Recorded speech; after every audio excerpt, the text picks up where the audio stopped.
In this video, I will be showing you how to permanently show the bookmark bar in Google Chrome browser. So let's get started.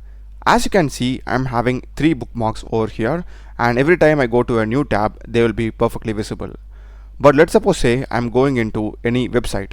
So I'll just go here, and now as you can see, the bookmarks bar is completely invisible.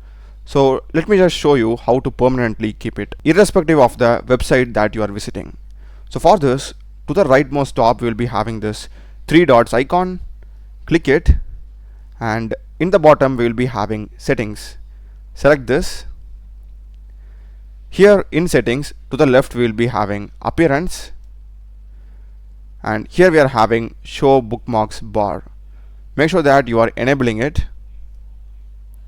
And as you can see here, I'm having the bookmarks bar even in the settings now.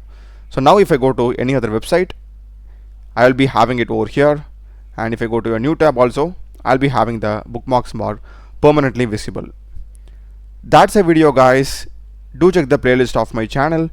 Learn a lot of videos in programming and AI tools. Subscribe me. Thanks for watching.